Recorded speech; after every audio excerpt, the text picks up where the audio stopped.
UPSC के अंदर NCERT में कई लोगों के ये भी आ रहे हैं कि भाई मान लो कौन सी बुक्स बताओ जिसमें अगले महीने जो एग्जाम होने वाला है उसमें बहुत ही ज़्यादा प्रॉफिट होगा, क्योंकि यूपीएससी की जो एनसीईआरटी के जो क्वेश्चन होते हैं वो आपको पता है कितने टफ आते हैं। इसलिए मैंने आपके लिए एनसीईआरटी के लिए ऐसी बुक देखी जो उसमें सारे क्वेश्चन जो आएंगे वो एनसीईआरटी में 100% ही बेनिफिट रहेंगे। ये एनसीईआरटी के वो वर्तमान में कौन कब कैसे क्या हुआ क्या नहीं हुआ, कितनी सीटें हैं, क्या कौन बना हुआ है कौन बना हुआ नहीं है, कौन मंत्री है कौन मंत्री नहीं है, उसके बारे में सारी इन्फॉर्मेशन है।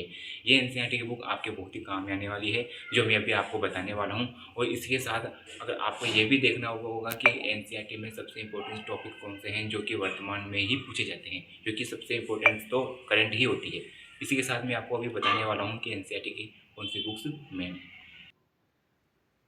ये एनसीईआरटी की किताब है जो सार संग्रह है, जो ये बहुत ही शानदार किताब है और ये महेश कुमार बन्नेवाल द्वारा किताब है। इस किताब में ये सबसे इम्पोर्टेंट टॉपिक्स जैसे कि एक राज्य के राजधानी वाले देश, जैसे कि उसी के हिसाब से दूसरे ये स्टैचू संबंधित व्यक्तिगत प्रमुख व्यक्तियों से संबंधित और देशों के प्रमुख स्मारक है। ये किताब आपके हर एग्ज़ाम में, कॉम्पिटिटिव एग्ज़ाम में आने वाली है। भारतीय संविधान की विशेषताएं, साथ ही अनुसूचित प्रमुख और आगे भी देखिए राज्यपाल और लोकसभा, राज्यसभा, इन सभी की इन्फॉर्मेशन कब कहाँ कैसे हुआ सब A to Z इसमें बताई गई है।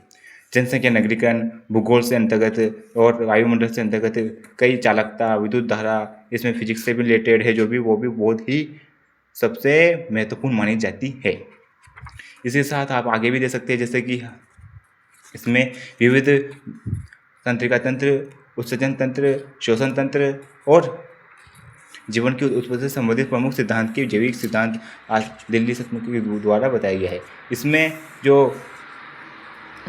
इतिहास से रिलेटेड है, दिल्ली सल्तनत में प्रशासन, जैसे कि दिल्ली पुलिस में पूछी जाती है, दिल्ली सल्तनत स्थापत्य कला एवं साहित्य, उसके बारे में औरंगजेब, जहांगीर, सभी की चीज़ों की नोट बताई गई है।